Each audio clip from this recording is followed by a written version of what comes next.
Hello everyone and welcome back to my channel my classroom. तो यहाँ हम पढ़ते हैं हिंदी, इंग्लिश और भी सब्जेक्ट्स फर्स्ट स्टैंडर्ड से फिफ्थ सिक्स स्टैंडर्ड तक।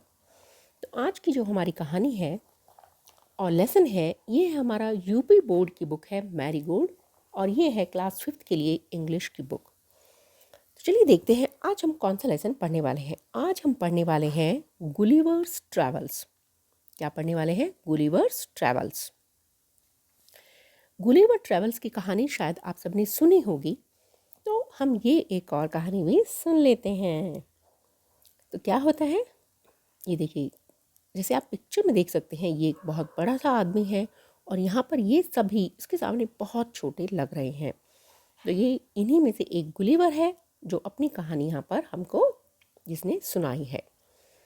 When a person tells the story of his life in his own words, it is called an autobiography.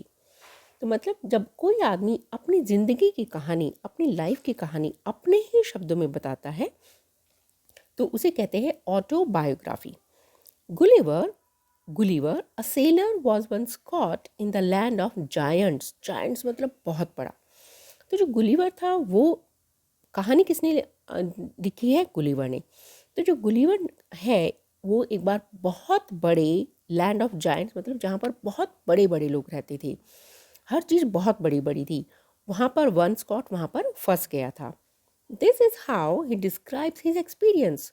और इस तरह ही उसने अपना एक्सपीरियंस यहाँ पर डिस्क्राइब किया है कि जब वो वहाँ पर गया, वहाँ फंस गया, तो उसके साथ क्या हुआ। On the 16th of June 1730 we discovered land। मतलब ये बात है 1730 16 जून की, यानी 16 जून 1730 में वी डिस्कवर्ड लैंड। तो गुलिवर जब निकला हुआ था लैंड की खोज में, तो उसको लैंड उसने देखी या डिस्कवर की। Our captain sent a dozen man with vessels for water. तो हमारे जो जहाज का जो कैप्टन था उसने 8 डजन मीन्स 12 आदमी, 12 आदमी को कहते हैं, मतलब 8 डजन यानी बहुत सारे आदमी आप बोल सकते हैं, विद वेसल्स फॉर वाटर। हमारे कैप्टन ने बहुत सारे आदमी को पानी लेने के लिए उन बर्तनों विद वेसल्स मतलब पानी के बर्तन के साथ नीचे भेजा। If any could be found, अगर कोई भी मिला, when we came to land we saw no river or spring nor any inhabitants. So when we came to land, जब हम उस ज़मीन पर आए, वी सॉ नो रिवर मतलब वहाँ कोई भी नदी नहीं थी, हमने कोई नदी नहीं देखी, और स्प्रिंग यानी कोई छोटा सा झरना नहीं देखा, नॉर एनी इनहेबिटेंट्स। इनहेबिटेंट्स मतलब वहाँ कोई भी नहीं रहता था, यानी कोई रहने वाला भी नहीं देखा। I went on to explore. Went on मतलब मैंने कंटिन्यू रखा अपनी एक्सप्लोर करना, वहाँ पर देखना, खोजना। The country was barren and rocky. मतलब वो जो देश था, कंट्री था, बार्न, बार्न मतलब बैरन, बार्न मतलब बंजर, मतलब वहाँ पर कुछ भी ऐसा नहीं था, एंड रॉकी मतलब बहुत ही, वहाँ पर आप बोल सकते हैं रॉकी मतलब बहुत सारी चट्टानें थी, पत्थर थे, ठीक है, और हर जगह सब ये बंजर था। I turn back to join the crew. और जैसे ही मैं अपना वो क्रू यानी जहाज पे जो आदमी रहते हैं उनको क्रू बोलते हैं, अपने क्रू को ज्वाइन करने के लिए पीछे मुड़ा, only to see them getting into the boat. और कि वो अपनी बोट में जा ही रहे थे, only to see them getting मतलब वो सब बोट की तरफ जा रहे थे, and rowing for life to get to the ship, और अपनी बोट को रो कर रहे थे शिप में जाने के लिए। मतलब शिप दूर खड़ा था और वहाँ से वो बोट लेकर उस ज़मीन की तरफ आई कि वहाँ से शायद कुछ पानी वगैरह मिल जाए, बट वहाँ उन्हें कुछ नहीं मिला, और वो जो ज़मीन थी वो बहुत रॉकी थी, मतलब वहाँ बहुत पत्थरों से भरी हुई थी। तो जैसे ही गुलिवर ने अपने क्रू की तरफ मतलब ज्वाइन करने के लिए उधर देखा, और वो सब बोट में की तरफ जा रहे थे, getting into the boat मतलब बोट में बैठने ही वाले थे, and rowing for life to get to the ship, और अपनी लाइफ जान बचाने के लिए शिप की तरफ जा रहे थे। Only to see them getting and rowing before I could reach them, मतलब इससे पहले कि मैं उन तक पहुंचता, I dis observed a huge creature. मैंने एक ऑब्जर्व मतलब देखा, ऑब्जर्व करना मतलब बहुत ध्यान से देखना। आई ऑब्जर्व एक बहुत ही बड़ा क्रिएचर यानी एक प्राणी मैंने देखा, walking after them in the sea, मतलब उनकी तरफ, सी में उनकी तरफ जाते हुए, वॉकिंग आफ्टर द मतलब उनके पीछे पीछे, as fast as he could मतलब वो जितनी तेज चल सकता था वो उनकी तरफ जा रहा था। The water of the ocean reached only till his knees, मतलब वो जो ह्यूज क्रीचर था वो इतना बड़ा था कि समुद्र का जो पानी था वो सिर्फ उसके घुटनों तक आ रहा था। However the monster was unable to overtake the speeding boat. However मतलब तब भी जो मॉन्स्टर था, यानी वो ह्यूज क्रीचर को यहाँ मॉन्स्टर बोला गया है, was unable to overtake the, वो स्पीडिंग बोट मतलब उसको ओवरटेक नहीं कर पाया, मतलब उनको पकड़ नहीं सका।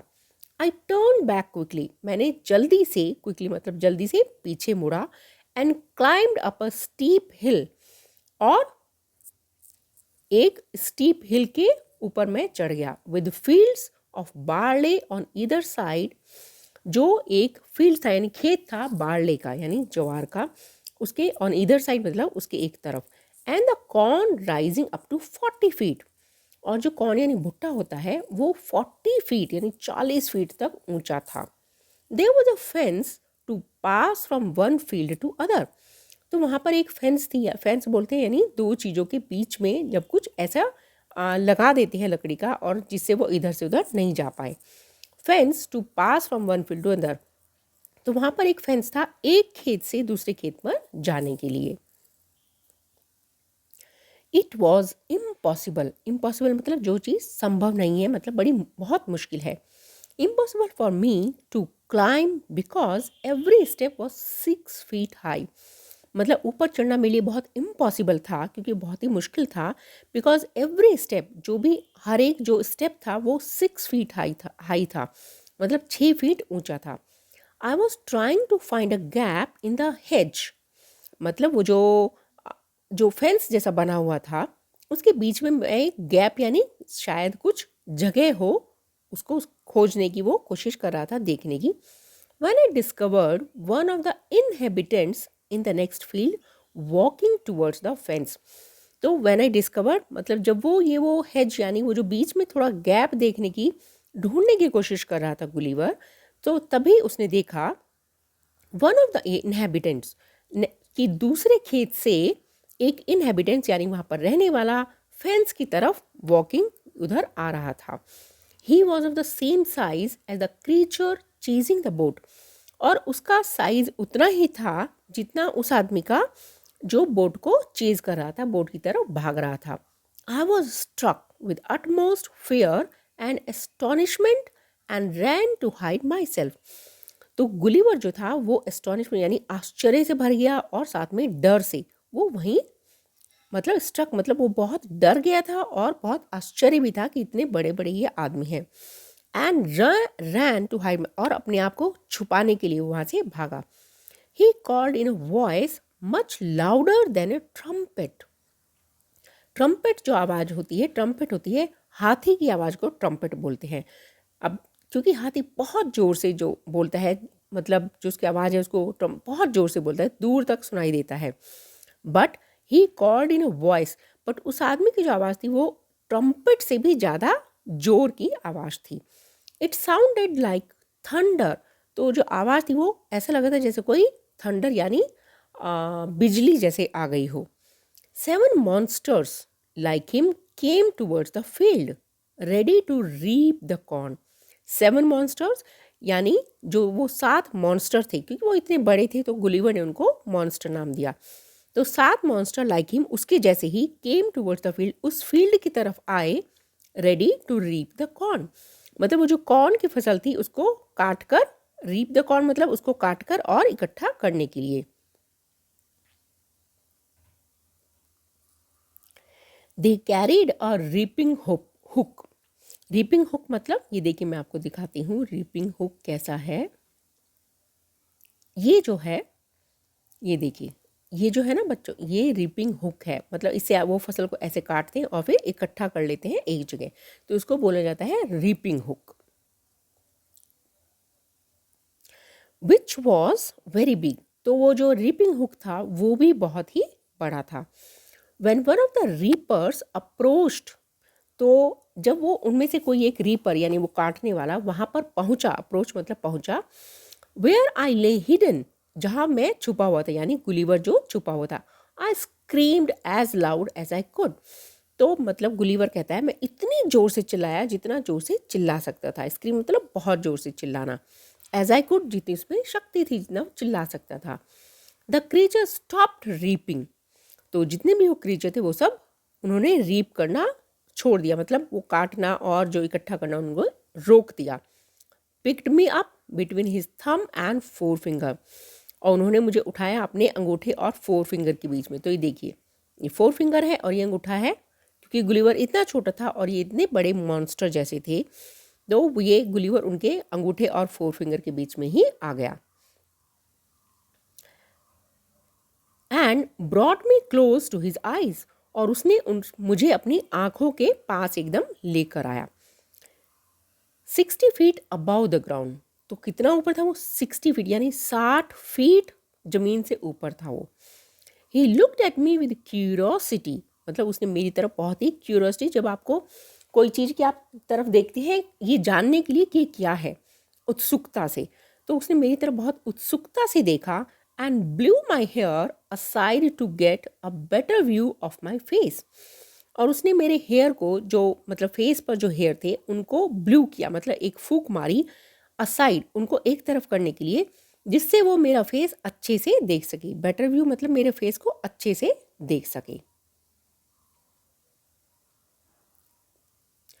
He called his friends and gently placed me on the ground. उसने अपने दोस्तों को बुलाया और धीरे से मुझे जमीन पर रख दिया।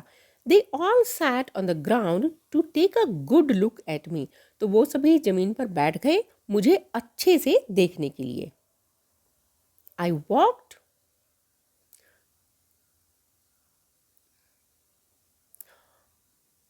walked slowly backward and forward. तो अब गुलिवर क्या था, वो कभी थोड़ा पीछे जा रहा था, कभी थोड़ा आगे जा रहा था। Pulled of my hat. उसने अपना हैट उतारा एंड मेड अ लो बो टूवर्ड्स द फार्मर्स। और उसने मतलब एक तरह से वो उन फार्मर्स, यानी वो जो काटने वाले थे, वो जो किसान थे, उनकी तरफ बो किया, मतलब ऐसे झुका। I tried to speak to them loudly in several languages. तो गुलिवर ने उनके साथ बात करने की कोशिश की। टू स्पीक टू देम मतलब उनसे लाउडली, बहुत ज़ोर से, एंड सेवरल लैंग्वेज, और बहुत सारी भाषाओं में। तो मैंने उनके साथ बहुत सारी भाषाओं में ज़ोर से बात करने की कोशिश की। Each time I did so, हर बार मतलब ईच टाइम हर बार मैंने ऐसा किया। So the farmer who picked me up held his ear very close to me. तो जब भी मैंने ऐसा किया, फार्मर जिसने मुझे उठाया था, हु पिक्ड मी अप, जिसने गुलिवर को उठाया था, held his ear very close, उसने अपना कान मेरे बहुत पास में रखा। बट इन वेन, मतलब बट बेकार गया। तो उसने कान के पास में रखा जिससे उसे मेरी आवाज़ सुनाई दे। The farmer took me to his house. तो वो जो किसान था, फार्मर था, मुझे अपने घर ले गया। And placed me at some distance on the dining table. और उसने मुझे डाइनिंग टेबल पर एट सम डिस्टेंस मतलब कुछ दूरी पर वहाँ प्लेस्ड रख दिया। Which was 30 feet high from the floor. जो फ्लोर से 30 फीट की हाइट पर थी, मतलब वो इतनी ऊंची थी, 30 फीट ऊंची थी जमीन से, फर्श से। Dinner was brought for the farmer in a dish. तो वो जो फार्मर था उसके लिए डिनर आया एक डिश में, एक प्लेट में। Which was 10 feet in diameter. जो उसका डायमीटर था वो 10 फीट था। अब डायमीटर क्या होता है? डायमीटर मतलब अगर जैसे ये प्लेट है तो वो इधर से भी 10 फीट, इधर से भी 10 फीट। तो ये जो गोल सरफेस है राउंड, उसका जो डायमीटर वो 10 फीट था। तो समझो कितना बड़ा होगा। The farmer's wife crumbled some bread. तो फार्मर की वाइफ ने ब्रेड को कुछ क्रम्बल किया, मतलब ऐसे छोटे छोटे टुकड़ों में तोड़ा। And placed it before me, और मेरे सामने रख दिया। In the middle of the dinner, और डिनर के बीच में, I heard a noise behind me. मैंने अपने पीछे से एक नॉइज मतलब आवाज़ सुनी। It was the purring of a cat. Purring of a cat मतलब कैट जब आवाज़ निकालती है उसको बोलते हैं पर करना। That was 10 times larger. और जो कैट थी वो 10 टाइम्स लार्जर थी। तो देखिए यहाँ पर एक ये जो कैट है, कैट ने आवाज़ किया पर, और ये मतलब कैट इतनी बड़ी थी, 10 टाइम्स लार्जर थी वो किससे?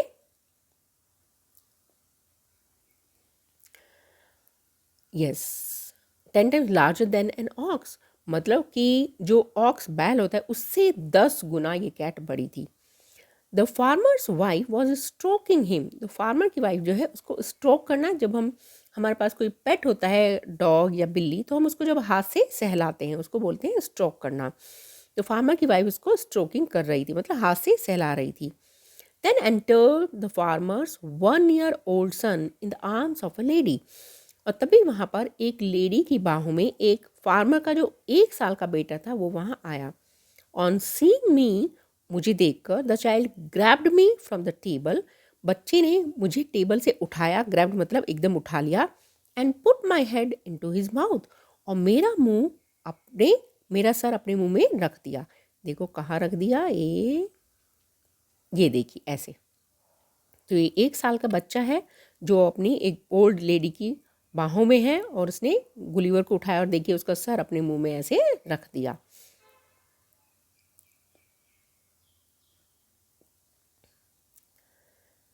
आई शाउटेड सो लाउडली, मैं इतना जोर से चिल्लाया, that the baby dropped me, कि बेबी ने मुझे नीचे ड्रॉप मतलब गिरा दिया। I would have broken my neck, मेरी गर्दन टूट जाती। If the mother had not held her apron under me, अगर जो माँ थी उसने अपना जो एप्रन है मेरे नीचे नहीं रखा होता, मतलब उसने उसको बचा लिया। Later she put me on her own bed, और बाद में उसने मुझे अपने ही बेड पर लेटा दिया, मतलब वहाँ बैठा दिया, डाल दिया। On her own bed and covered me with a clean white handkerchief, और मुझे एक क्लीन साफ सफ़ेद हैंकरचीफ से यानी रुमाल से ढक दिया। I slept dreaming of my home, और मैं अपने घर के सपने देखते हुए सो गया। My wife and my children, मैं अपना घर, मेरी वाइफ और मेरे बच्चों के सपने देखते हुए सो गया। तो ये थी गुलिवर की कहानी। तो कैसे जब वो एक ऐसी कंट्री में ऐसी ज़मीन पर फंस जाता है जहाँ बहुत बड़े बड़े लोग होते हैं, तो यही यहाँ का उसका एक्सपीरियंस था। तो ये कहानी कहाँ से ली गई? Adapted from Jonathan Swift's Gulliver's travel. तो जॉनथन स्विफ्ट की जो बुक है गुलिवर्स ट्रैवल्स, तो ये कहानी वहाँ से ली गई है। तो आई होप कि आपको अभी हमारी कहानी पूरी होती है आपको अच्छे से समझ में आई होगी कि गुलिवर के साथ क्या हुआ और कैसे वो वहाँ डर गया और कैसे उसकी शायद वहाँ वो फिर सो गया, उसकी जान बची। तो अगर कुछ समझ में नहीं आया है तो प्लीज़ मुझे कमेंट बॉक्स में लिखिए, हम इसको दोबारा से पढ़ेंगे। और अगर समझ में आया है तो चैनल को लाइक कीजिए, शेयर कीजिए एंड सब्सक्राइब कीजिए। तो मिलते हैं अगले वीडियो में, तब तक के लिए टेक केयर, बाय बाय।